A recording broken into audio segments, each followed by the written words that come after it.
Basically, is what we do with them, like on the regular. I use that a lot.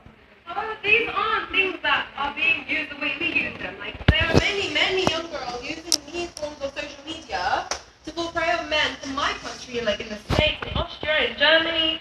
They become like victims. So these men go on these websites and they look for girls who might, be in like poverty or they don't have enough money or they're in debt.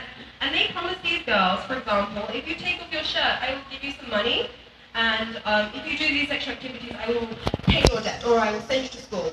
And that's not something that we want these girls, especially in the Philippines, to be doing. When I stepped off the plane, I was really surprised because I haven't been here in a long time. It is very, very different to back at home.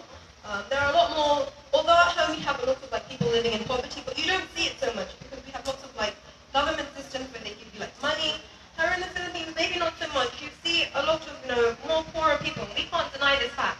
So we really want to help use the resources that we have at home to help these young girls and boys to, overcome this. We want to get them maybe back into education or help them find a job or maybe like, just give them some love and support from, overseas.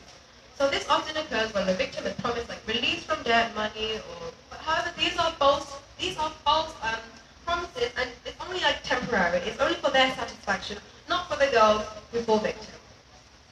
And yes, of course, the sex attackers might also use violence. So maybe Philippines. So these girls, they use like their technology to take off their clothes because their abusers tell them, okay, if you take off your clothes, maybe I will send you some money. And yeah, so as you can see, the girls are very, very young. And of course, this is the idea, this is the view of Philippines that I have with my friends. So when I talk about, oh, I'm going to the Philippines, they're like, oh my god, and this is the idea that they have. However, of course, no country is perfect, right? So does anyone know what a cybersexton is? Or cybercafe? You know? Yeah. Thank you guys for talking to me. So basically, these cyber dens, you can go on the computer. However, because maybe these girls are not as, they don't have enough money, they might not have, computers at home, laptops at home, so they might go to these places, and especially Facebook. Facebook is like the number one place where they go. But these attackers go and they hunt these little girls and boys to tell them, okay, like I said, take off your shirt, or do something, or I don't know. Okay, maybe they like set places to meet, and then they maybe like get raped or something. However, this is not something that we want our young girls to be doing. This is not, and a lot of those victims are my sister's age, which is it really hit me when I think, okay, if my sister could be doing these things, how would I feel? You wouldn't want them to be in that position. So the Philippines is very, the number of, this is where the number one place where these victims go to. So actually, one of the reasons why we came here to the Philippines is because I watched this documentary on the BBC. Does anyone know what the BBC is? Yeah, it's the British Broadcasting Channel. And there's this journalist, her name is Stacey Dooley, and she's one of my favorite journalists, and she goes around, to different countries and she reports on their problems. And, being the one coming to Philippines and being half Filipino, this really hit home for me. And I'm going to show you a video. I don't normally show this video to younger students or younger people because it is quite heavy. So please take it with a pinch of salt. Oh, okay, we can't play the video. So basically the video shows these girls. So they're in this room. And in this room we have lots of, there's a therapist, and she basically tells these girls to scream all this pent-up anger that you have inside from the victim abuse.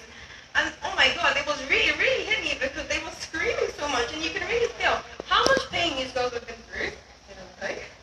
Yeah, so I'm going to stop talking there. So, next slide.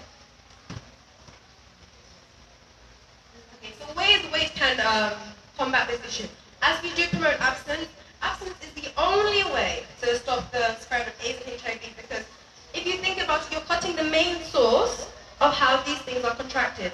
So I'm not saying don't have boyfriends, don't have girlfriends. I'm saying find someone. But when you do find someone, make sure that they are the ones who you engage in sexual activity, because I have so many friends who have so many boyfriends, and then they have sex, and then they come crying to me because this person just leaves them, and then I'm like, okay, I told you so. But however, I did want, if you prevent this from happening, you tell them, okay, maybe how do you know he's the one for you? Because you create this like bond when you engage, sexual activity. You create this bond because of this endorphins. I'm not going to talk too much about the science aspect. I have my people to speak about that.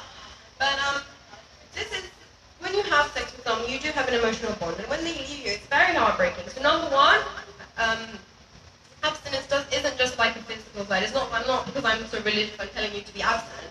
On the emotional side, you can also help yourself out as well. And very honestly, I think the most important in the scientific side is you stop yourself from being a victim, or you stop the possibility of you having HIV and contracting HIV. And yeah, I think abstinence, so sometimes I was a bit nervous to come to the school to talk about abstinence because it's a very, very traditional thing. And, not many people think that it's a very, it's a cool subject. If you remain abstinent, oh, you're the uncool kid, you're the kid that, probably no one likes, or that's how I feel sometimes. But then, I feel like abstinence is very cool because you're protecting yourself among all these negative things, and, you're building yourself up for that one person. How special is that, guys, right? Yes. So thank you so much for listening. We're now going to do a performance for you. It's called The Rose.